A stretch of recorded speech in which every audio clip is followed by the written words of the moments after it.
Hello again, everybody, and welcome to this very, very special edition of Freeform Friday on a Monday afternoon, or as I like to call it, Freeform Monday Night Raw. Joining me at this time is a very special guest and a real good friend of mine, a true legend in the world of professional wrestling, especially here in Quebec and in Canada. May I introduce to you, Soyez, Mesdames, Messieurs, Monsieur Marc Blondin. How are you, sir? Thank you so I'm much. fine yourself. Fantastic, Yeah, fantastic. you seem top shape. I'm in top shape for a Monday, and it is only Monday after all. Yeah. Now, my first question to you is when you began your career as a radio DJ in Quebec, as well as in event management, what motivated you to give the professional wrestling world a try as a ring announcer and later on an interviewer? In 1986, I was working for Sequoia FM, uh, which was at the time the top radio station in Canada. It was very, very strong. It was in Verdun, now called Montreal, of course. And I was in charge of, beside being a DJ, I was in charge of promotions. And we used to do in those years what we call contra deals, which um, let's say WWF would give the radio station, let's say $500 of tickets. In exchange, we would promote the event at the Montreal Forum for a value of $3,000 in ad lib and things like that. So, having done the deal with Guillaume, he had probably no clue that I was also a voice, an animateur. So I was invited to the Montreal Forum, and I was surprised to see for me, WWF in 1986 was something very, very big with Hulk Hogan, with the cartoons, with everything. It was major for me. I was probably 28 years old, I think, at the time. And I was very surprised to see that the ring announcer, Mr. Robert Rivet, uh, the late Robert Rivet, was not very good in English. And for me, it did not put over the company or the show by itself. And I had a quite a huge, I don't know how to say that in English. I thought a lot of me. I don't know how to say that in English, but I had the head that huge. So I even remembered that night when I was there. He was confusing manager and challenger, which was really, really weird. So I went to see Guillaume and I said, if you're looking for a very good ring announcer, I know one. And Guy said, I guess it's you. I said, yeah, it's me. So that was it. And a few months later, he called me and he said, if you're still sure of yourself, you got to try out. You can try next WWF event, which I did. I did, and I arrived at the forum with a complete tuxedo, a lot of confidence. My voice at the forum was incredible. It's like if the sound system was built and tuned for my voice. And I did the first match or first two matches. Then the other announcer was Eric Remy, did the rest, and that was it. After that, I was the official ring announcer for Quebec. And I remember that Pat Patterson really enjoyed my work because he knew I understood fast when there was something that needed to be done. And for the second part of the question for the interviews were done by Mr. Edouard Carpentier. And he and Guy had a major argument. And Guy was the boss, so he just pushed away the legend Edouard Carpentier, and I was there. So he said, "Can you do it?" I said, "Sure." There's nothing I can't do except wrestle. And I did a few interviews. Then Edouard came back, but he came back only as a commentator. So I kept my job. So I was ring announcer and interviewer for WWF. And when you began doing French interviews for the WWF at the time on television, do you remember your first your first several guests were with, and how you feel about evolving in this direction? No, I can't remember because probably the first one I did was at the Montreal Forum uh, while there was a match going on in the ring. Uh, because it took maybe a month or so that I was on the road doing the same thing as Mean Gene was doing for the English side, and uh, Miguel Alonso was doing for the Spanish market. So the first time was probably somewhat, well, not probably, surely someone that was on the roster at the Montreal Forum that night that uh, was put in the next event in Montreal, and I had to do interview with him, but I don't remember. I couldn't tell you. And after that, well, I was traveling every 3 weeks.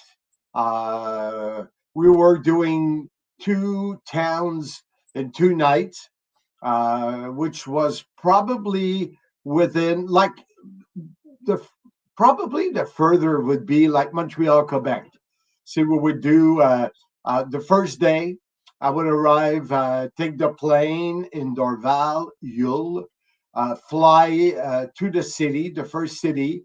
I would have a rental car, drive to the the venue, and get ready for, let's say, 2 o'clock in the afternoon, 3 o'clock, depending on my flight, and start doing interviews. Often I would do interviews and we could hear the Howard Finkel talking in the ring because the show started at that venue, the live event. So, and I had Pat Patterson giving me all what was happening at the forum, at the Colisée in Quebec, at the Robert Guertin Hall, or other places. And I had all the interviews to do. And at the beginning, they had someone attached to me who went to get the talents. But soon they understood that I could do that by myself. So I went to see the wrestlers and get them in my box because there was three boxes in the backstage area, um, soundproof boxes. That would be like if you would put maybe two containers side by side, and it was soundproof. But even though it was soundproof, when there was the wrestlers doing some promos, you could still hear them. So there was one for only the wrestlers, no interview, just their promos. There was one for Mean Gene, and the third one was Miguel and myself. So Spanish and French. So let's say I had Tito Santana and make sure that Miguel was there. So Tito did, let's say, I would give you an example, like we're at the end of January. So February 2nd in Montreal, Tito, you'll be facing Rick Martel, Then we did another one. Don't forget, in a few days, and probably a third one that say, well, tonight, it's tonight happening at the Montreal Forum. So we did a few interviews with the same wrestler, and then he went to the Spanish or vice versa. So that was the way the interviews were being done. Uh, and what was it like to work under legendary French commentator Guy Auret? Well, Guy was my neighbor in Lachine. So I never, it's strange because someone asked me that question a few weeks ago. And for me, Guy was never a legend. Edouard Carpentier was a legend for me. Guy was my neighbor, was a businessman, was the boss for the French markets, Europe, Africa, Quebec. But I never saw him as a legend. But we always traveled together. It was a, a strange act. Like as soon as the plane landed, he could have stepped over every passenger to be one of the first to get out of the plane. I never understood that. I always stay seated and wait, relax, and then when it's my time, I stand and I leave the plane. But he was always pushing people, and but we we got along well. Like I tell you, we were like maybe 2 or 3 houses, one from the other in Lachine. So so it was easy for me to go at his place to have a meeting, and he gave me my chance. So I really appreciate that. And when Guy would host the syndicated programming and NBC specials with legendary French wrestling superstar Edouard Carpentier and sometimes Frenchie Martin as well, did you think that they made an effective trio? Oh yeah, they were good. It's not a trio is very hard. I always listen to radio, and it's easy to have 2 out of 3 that speak the same time, and they were good. I know Frenchie. It took a little more time.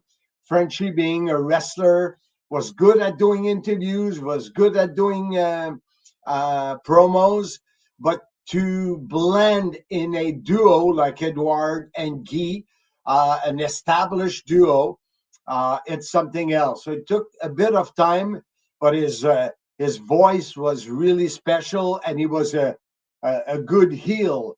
So I think they did really a good work. Sorry. And were you extra comfortable interviewing, say, if you were interviewing francophone wrestlers and personalities like Dino Bravo, Rick Martel, Andre the Giant, Frenchie Martin, and the fabulous Rougeau brothers, compared to their Anglo-American counterparts? Well, it depends. The first thought is that it's going to be easier to do interviews in French with wrestlers that I know. But the obvious thing is that they were not all the same level.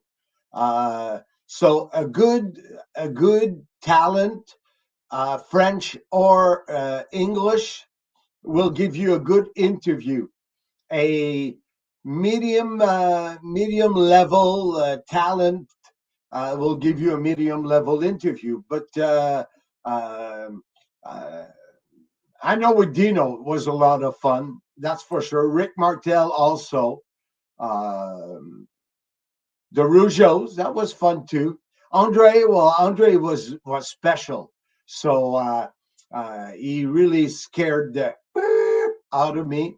He was unpredictable. We never knew what he was going to do, and he loved to not to make you feel at ease. For him, he liked to see that people were scared, or to keep you on your toes. I think we say in French. I don't know if you say that in English, but the others will same thing. English. Some were very good, some were okay.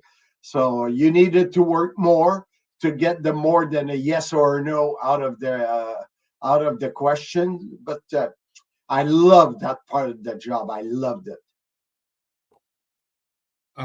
Not coming from a pro wrestling background initially, how long do you feel it took to get a real understanding of the workings of the wrestling business, other than in the areas of ring announcing and interviewing, or did it all sort of gradually come together simultaneously?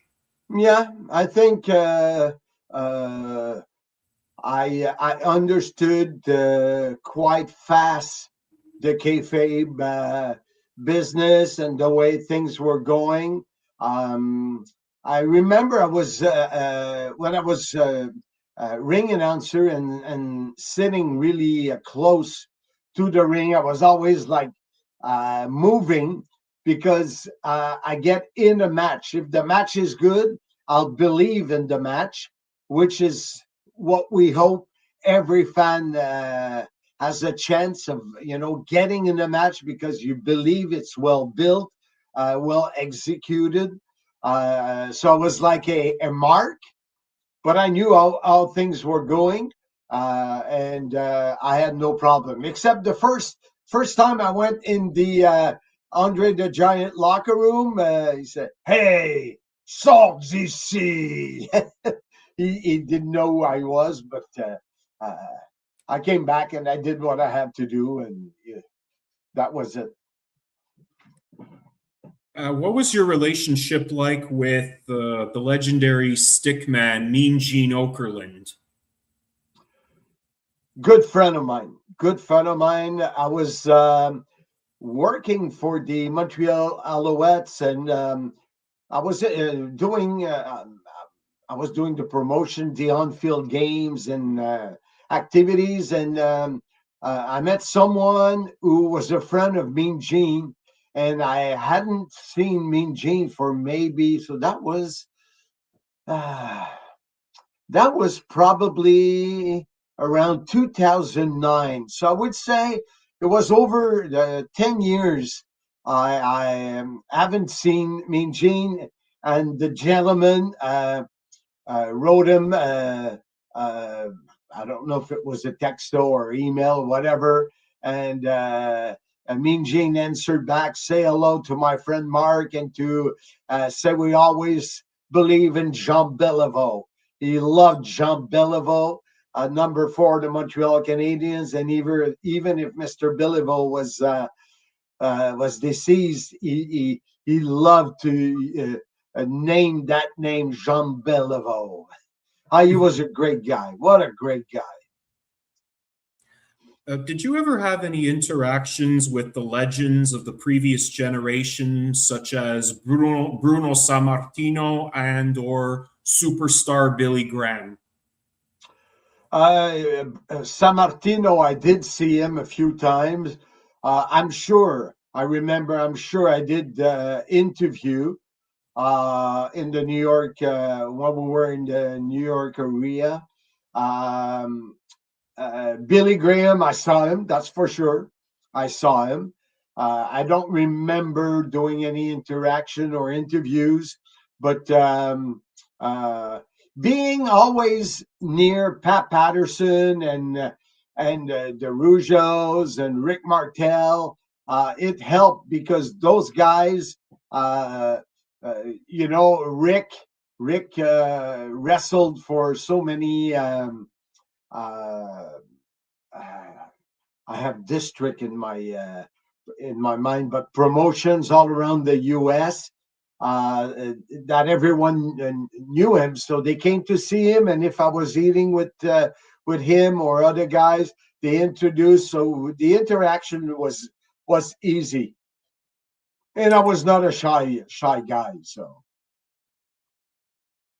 Did the Montreal Forum feel like a special arena for you, and did it have a certain magic to it when compared to other arenas in which you've worked? Yes, I have to say yes. The Montreal Forum, the crowd. Uh, I'm not sure if it's because it was our home, uh, or because like even the Montreal Canadians, they all say, Montreal's a special place. So we believe it. But it's true. I really felt good doing promotions or things at the Montreal Forum. I think it was really, really a special place. And how were your interactions with Pat Patterson and your impressions of him in general? Oh, he was a friend of mine. Pat, we got along right from the start. We did some traveling together. And like I tell you, the first, because he was an agent, even if at that time he still wrestled as le cauchemar du Québec, le rêve du Québec. When he came or he sent someone, I know, was it Tony Correa, something like that, was an agent, an ex-wrestler. He sent Tony near the ring to tell me there was a change or whatever. And I used to, like I said earlier, I used to be a fast learner and a fast catcher. So, and we got along well. It was easy. I was a fan of cruises, and he was a fan of cruises. So, we were always comparing our cruises, and I really did get along with Pat. When I was traveling, as often I left my car at his house in Florida to with my ex-girlfriends and travel and leave the car there. He drove us to the pier so we can, wouldn't have to bother to catch a cab. He was a good friend of mine, Pat. Yeah. And Frenchie Martin is often a forgotten figure in mainstream wrestling discussions of the Golden Era. Could you give us some insight into how the man was on a personal level? Another great guy. He was very happy of being put in the Heenan family. For him, that was a good payoff, and it was a hell of a thrill for Frenchie. And he really a good human being, very funny, a very good worker. Listen, I only have good words for Frenchie Martin. Yeah, he's a good man. He was a good man. I never met the man, but he always used to crack me up when he was managing Dino Bravo with the USA Not Okay. Yeah, yeah, I had a lot of fun with Frenchie. We had a tight group. It was fun. In around 1988, did you detect a downturn in business, whether it was in terms of coverage or what have you, around the second half of 1988, or even at any point in 1989? I have no clue what you're talking about. Um, Never. Downturn in attendance or in the business? I don't remember. No It doesn't problem. ring a bell at all. No problem. Uh, did you get to witness? So we're going to change gears here. Did you get to witness the frenetic, intense, and possibly even possessive side of the late Randy Macho Man Savage's personality besides when the cameras were rolling and when you were interviewing him? A special individual, that's for sure. It's strange because you said when the camera were rolling. I think it was the same person on or off camera. I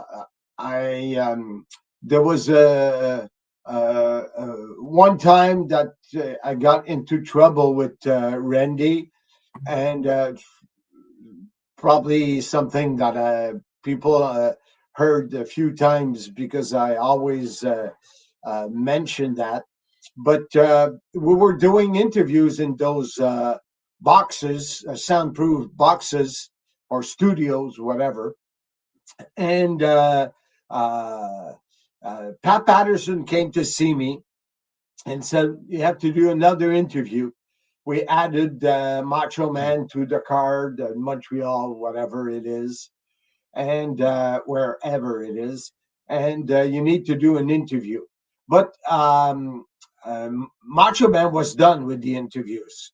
So, and I used to drive him from the airport to the Montreal Forum. So for me, Randy was like, I wouldn't say a friend, but an acquaintance.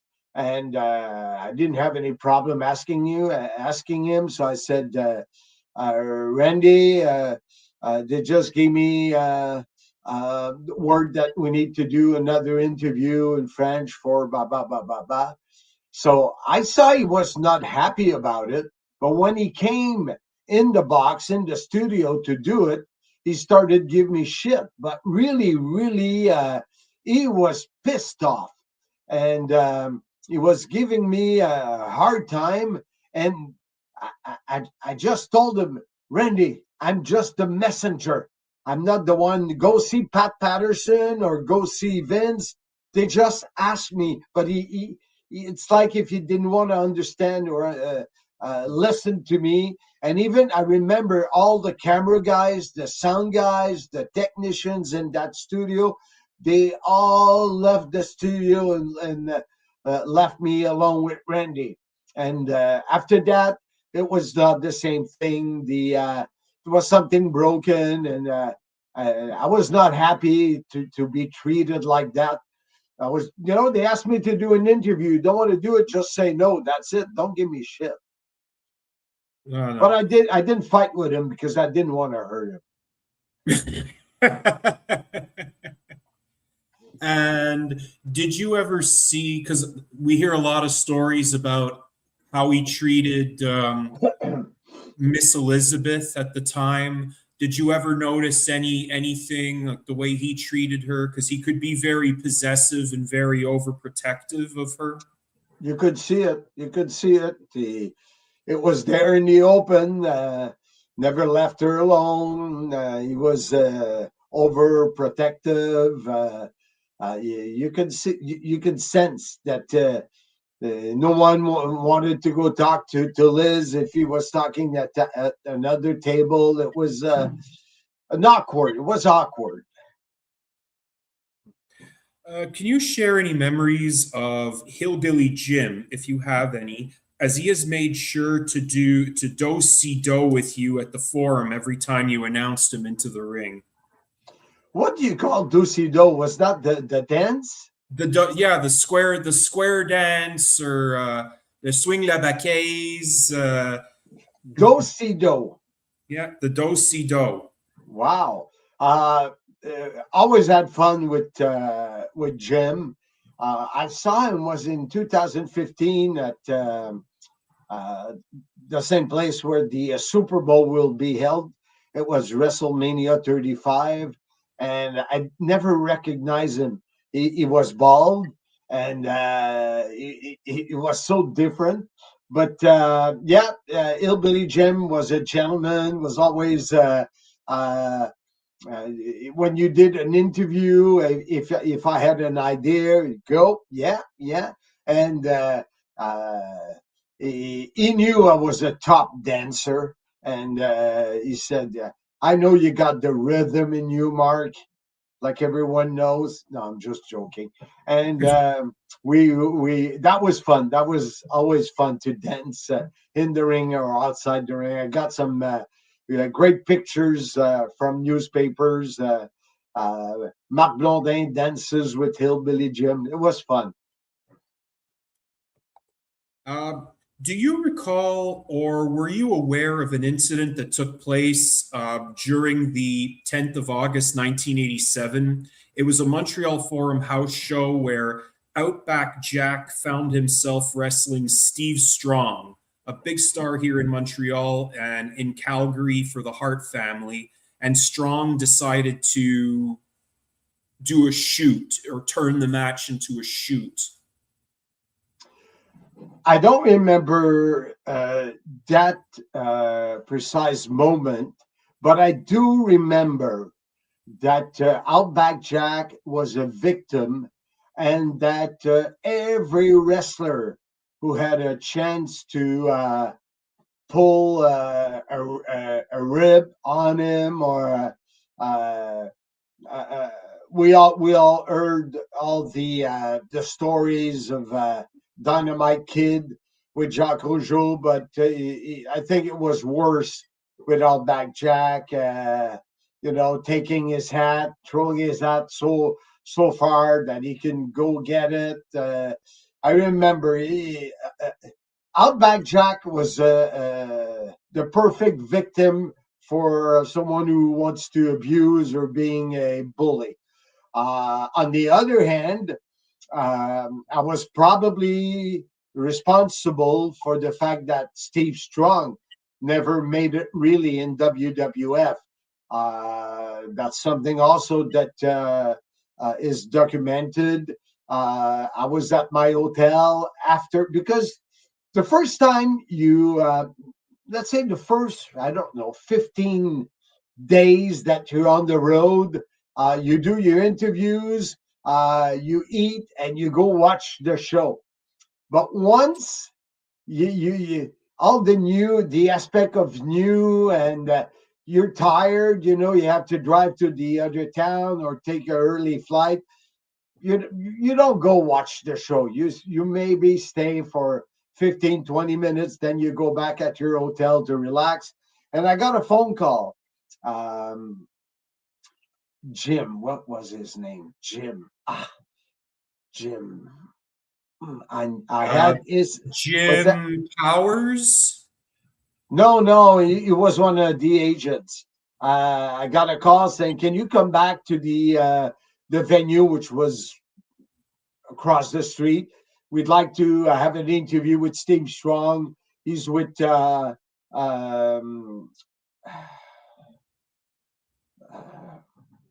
boy, Floyd Creechman as a manager, and we'd like to see how he reacts in an interview." So I got dressed, went to the studio, to the venue, and we did that interview. But Strong took me, pushed me, and really, in French, on say, il m'a brassé beaucoup.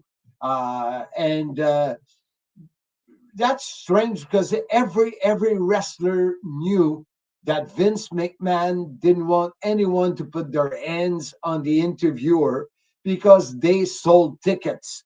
So don't put your hands, or if you do it, make it funny. Or it's, like the Giant when he choked me. That was not supposed to happen, but no one will tell the Giant not to do it. But Steve Strong, we never saw him again after that. So, but I heard that he was very stiff, very bully. But all that long answer to tell you that precise moment, I have no remember of that. I don't recall. But you would definitely remember this. This happened the same house show, the same live event, back on August 10th, 1987. Your perceptions of the fabulous Rougeau brothers winning the WWF tag team titles from the Hart Foundation, and the pandemonium that ensued, both in the forum and outside on La Rue Sainte-Catherine afterwards. Well, it was a big moment for the Rougeau. That was a big moment for the wrestling fans from Montreal. So for me, it's normal. It was like the Stanley Cup. Uh, so not surprising. I mean, the Rougeaus were very, very popular. Uh, Probably that was, I'm not sure if that's before or after when they were heel, but being face, if they were face at that time, you can tell me, David, I'm not good at that, but it was a huge moment for Quebec wrestling fans, the wrestling history. But if my memory is good, they didn't keep that those belt that long, eh? No, not long at all. It was like they were the champions one moment, and then all of a sudden there was a technicality. And they said, "Oh no, you were never the champions. It never happened." Mm. Yeah, I remember that. Okay, and I know that Jacques has even gone on record to say that that also affected the business at the time. I'm not sure of that, but it's his right to believe that. Mm-hmm. And I know we talked about this a few minutes ago, but did you ever witness or see the aftermath of ribs that were being played by such, on va dire, les coupables, such as Mr. Fuji, the Dynamite Kid, Kurt Hennig, or even Owen Hart? No, first of all, I'm not sure what year Owen started. I'm not even sure I was there when he started. But Mr. Fuji, when I read your questions, I had no clue he was a ribber. I had no clue at all, so I never saw anything regarding Mr. Fuji. A Dynamite Kid, everyone knew it, but I was one of the. Were we four? We were four when Jacques got into a real fight with Dynamite Kid outside the cafeteria. I was there with Pat Patterson, Jacques, and Ray, and that was payback time. But no, I was always busy. I was not. I was not. First of all, I was not in the locker rooms. I was in our studio. If I went in the locker rooms, it was to ask someone to come for an interview, and they all knew that I was sent by Pat Patterson. So everyone was okay with that. Was a lot worse with people who didn't give a damn what I was asking them when I was in WCW, because I didn't have a Pat Patterson who was over me and make sure that Mark gets what he needs to be done. We're gonna, if time permits, we will be talking about WCW. You still have 20 minutes left, my friend. After that, Okay. it's double fare. Oh no, Well, no it was problem. free. It's true. Did you begin to remark or have any feelings one way or the other that by 1989, a noticeable portion of the talent uh, which you'd previously interacted with, such as Don Morocco, the Bulldogs, Cowboy Bob Orton, Junkyard Dog, B. Brian Blair, King Kong Bundy, Ricky Steamboat, and Butch Reed, were all being replaced by a new crop of talent? I was not surprised. That was also at the end of my run. I was on my way out. And it's always it's always fun to have newcomers. It's interesting for an interviewer to discover new talent that you will work for. And sometimes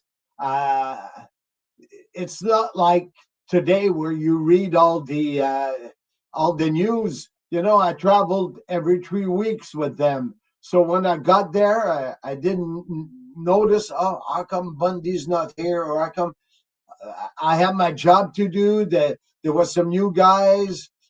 Maybe I thought they're on vacation, and then I hear about it. But it's something I don't really recall noticing.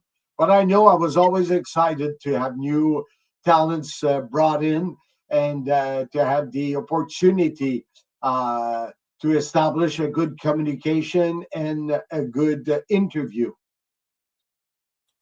In your last year with the WWF from 1990 to 1991, was the feeling that the hot streak the company had been on for years in the 80s was seriously beginning to decline? I don't remember that. You don't remember? No, no.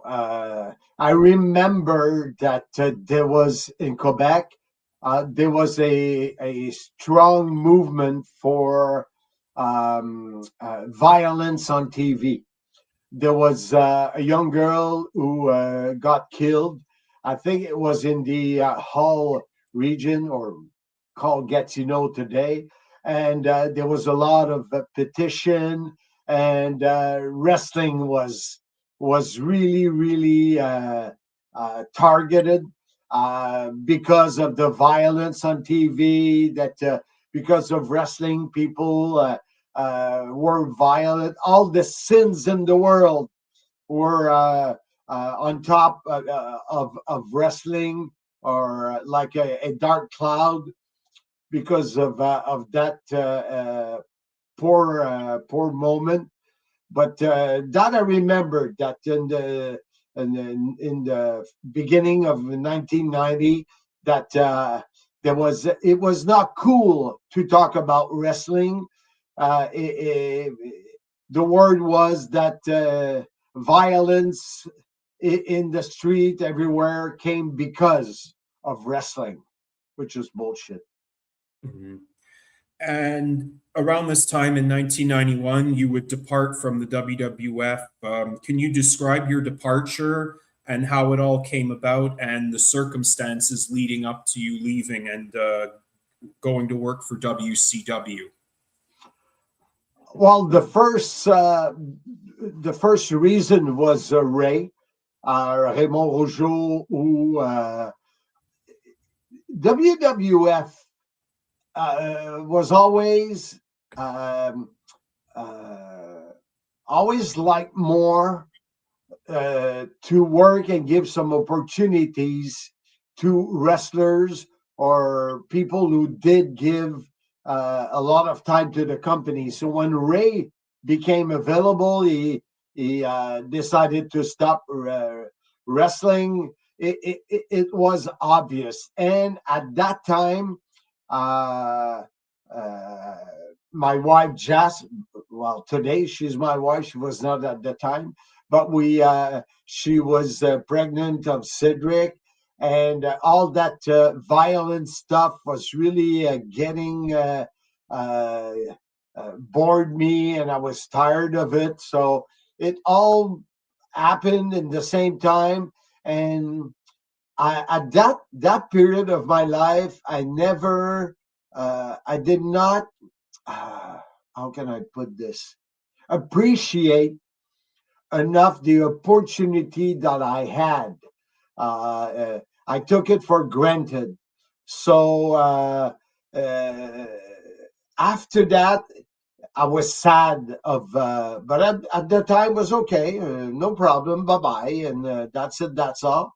But it took me a few months, a few less paychecks, and that's where I said, I had something really good, and I'm not sure if I would have asked to stay or to do something else.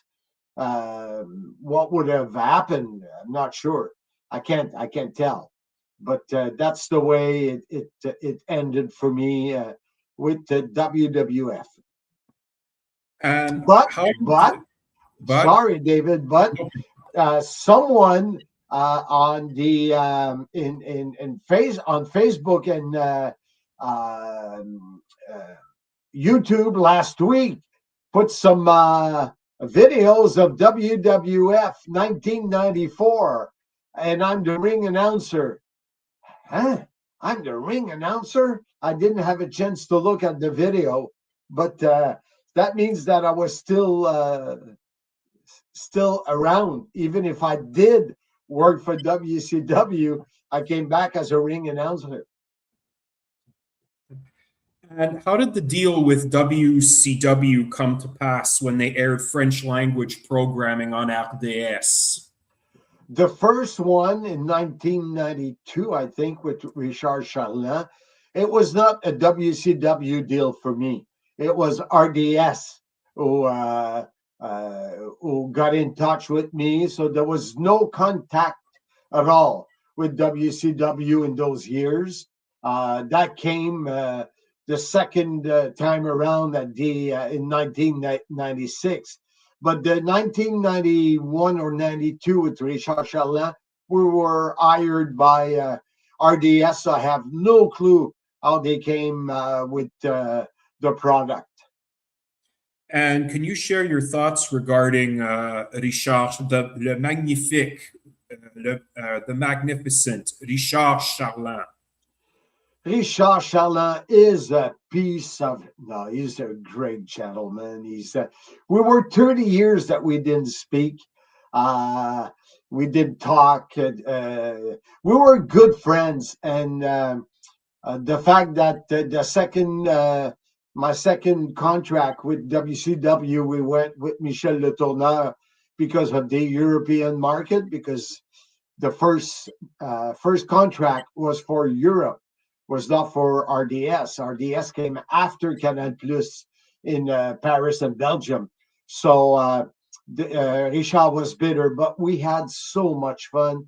We laughed so much at RDS. We had a good duo. We did entertainment and the casual spa for the hockey games. We were hired to go and do different challenges in bars. It was fun, and I'm really happy that since 2 years now, he's back in my life. We did some things at Simmania. We did something at the Slam Fest. We paid him tribute last year at one of the Simmania. So I'm happy. He's a good gentleman, a good buddy, and we did that live. If I know it's in French, but you can see my go check my podcast on my YouTube chain called Marc Blondin, and we did in front of a live public a 3 hour question Q&A, and that was really fun to do.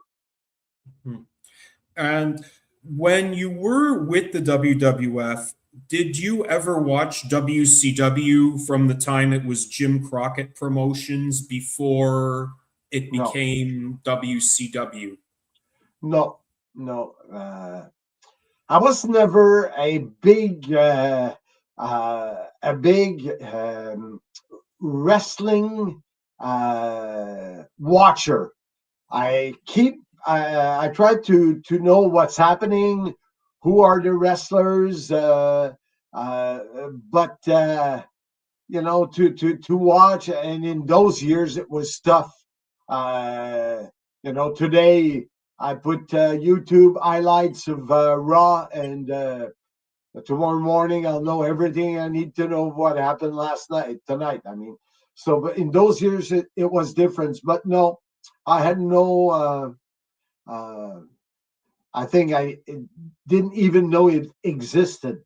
I was not a wrestling fan. I was someone who loved wrestling, someone who liked to work in wrestling, but not someone who, even today, I don't spend 20 hours, 10 hours, 5 hours. I'm going to watch with 13 friends next Saturday Royal Rumble, we'll bet and we'll have fun. That's okay. WrestleMania, that's okay.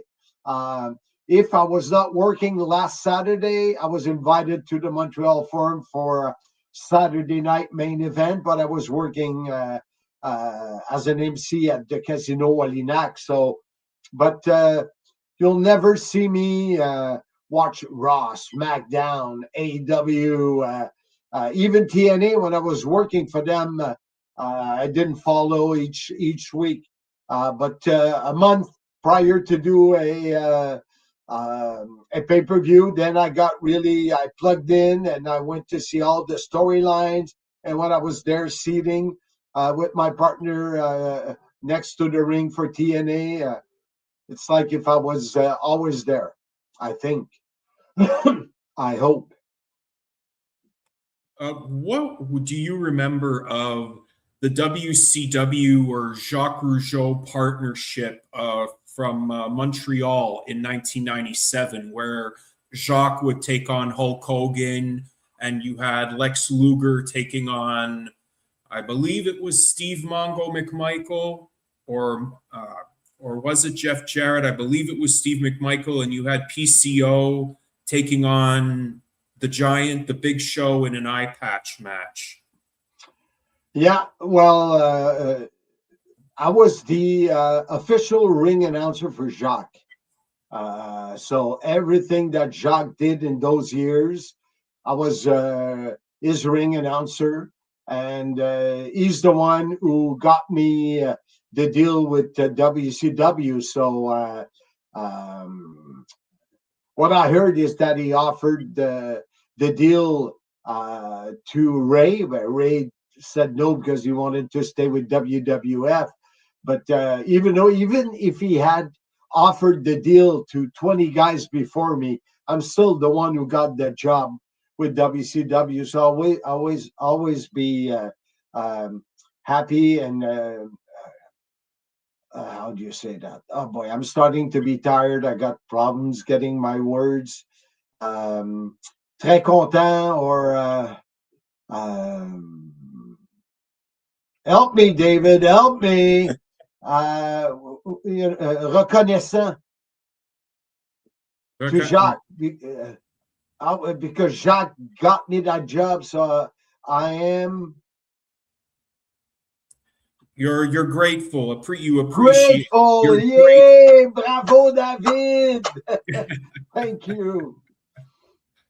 What was the excitement? And Yes. I have my big picture here in my office with Hulk Hogan, and that was signed at La Cage aux Sports the same night that Jacques beat Hogan. He wrote to Pee Wee, "Stay strong, Hulk Hogan," because he called me Pee Wee. So that frame picture and that night fits together. And what was the excitement associated with the years of hosting Monday Nitro for 3 years when WCW returned to RDS, or French programming in Quebec? Well, it was fun because we were on top. We had all the stars. Mean Gene was there, so I was having fun with my friend Mean Gene, Jimmy Hart, a lot of guys that I worked with in WWF or now in WCW. It was fun. We could travel. We did maybe a year, just audio for Europe. They didn't know, they didn't see our face. I know what you're thinking. It's better to listen than to see my face. Thank you, David. I knew you were going to say that. But seriously, when we had the opportunity, and we were paid in US, Ted Turner signed our checks.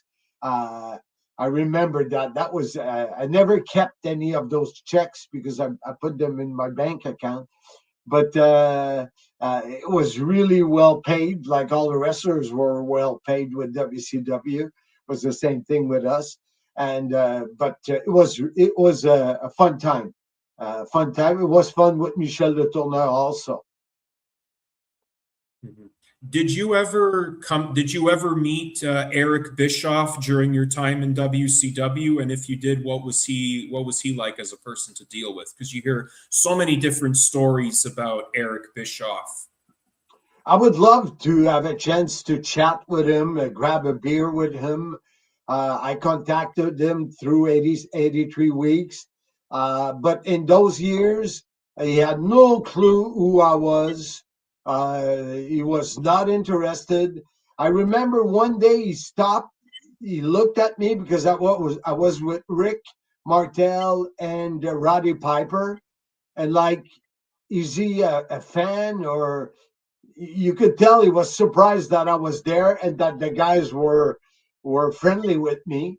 Uh, but he never said hello. Never had not even a nod from Mr. Bischoff.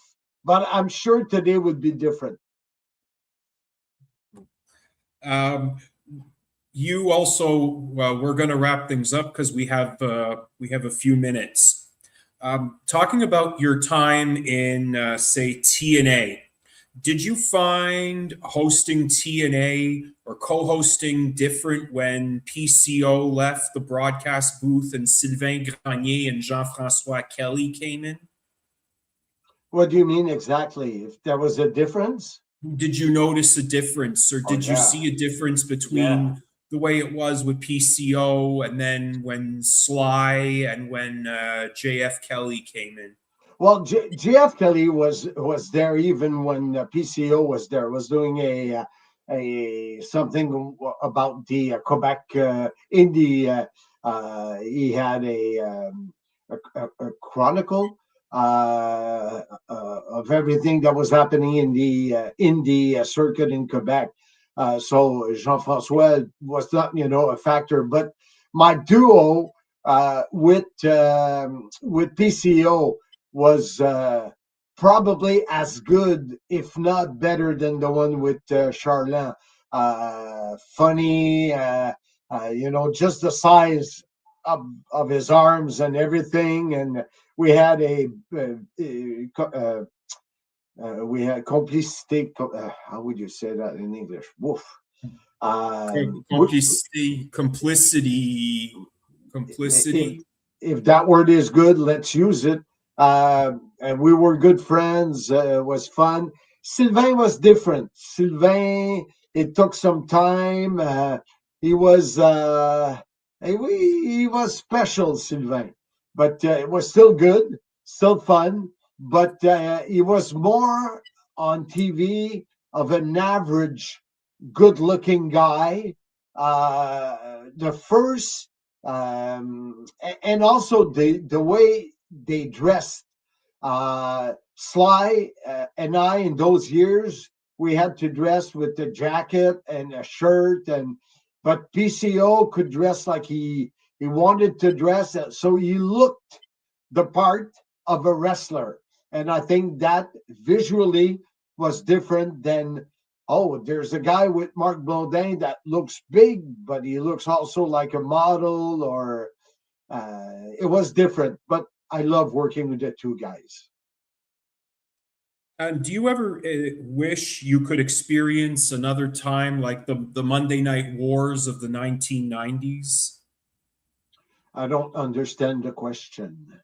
But do you ever wish you could experience that time during wrestling's golden era, or even when there was the Monday Night Wars between the WWF and WCW, where you were have young wrestling fans with only minimal awareness of it really it's just that they really miss something, and do you think that this will ever happen again? No, no. WWE is too big, too powerful, too perfect to a certain point. Um, uh, Everyone thought it was going to happen. Was it like 4 or 5 years ago when All Elite started? But no, no, uh, not from the years that I will be still breathing on this earth. All right, since we're at the hour mark, I think it's time we wrap things up. Where can we find you on social media, and tell us a bit about the next upcoming Simania event? Well, I got my YouTube chain called Marc Blondin. You see my name on that. You see all my not all, but a lot of the interviews I did in the 80s that we spoke about. You see some things that I did with PCO, with Richard Charlin. My Simmania shows, 1, 2, 3, 4, are on there, completely free shows. Right after the Royal Rumble, we'll add the Simmania 7. 5 and 6 were not taped, but all the others were taped. It's Sim is my podcast, and why Sim? Why Simmania for Soyez, Mesdames, Messieurs. My next Simmania will be in near Three Rivers at the Grand Royal Casino in Wallinac on February 21st. And I should get the confirmation for a show on the North Shore in Blainville, 5 minutes from where I live, for the third week of May for Simmania 13. And Sim, my podcast, every week comes out every Sunday, 11 o'clock. And this week we talk about the legendary Shawn Michaels. So it's the place to catch what I do and where I head. And in closing, is there anything that you would like to say to the people out there that you never had a chance to say? Connais-tu Bob? Bye-bye. No, I'm joking. But no, I mean, I'm on June 15th, it's going to be 40 years that I started in that ring at the Montreal Forum. So 40 years in the business. People are just great with me. Every time I meet wrestling fans, they're cool. Got great memories. I love it. I love to work with my podcast. I love to work with my shows. I'm a happy man. Well married also. Mm-hmm.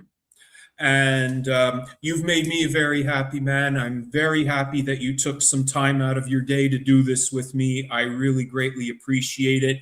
And I thank each and every one of you that will be watching it, because in case you haven't already, just a friendly reminder, make sure you hit that like, subscribe, and hit that notification bell so you get notified every time we post some new content.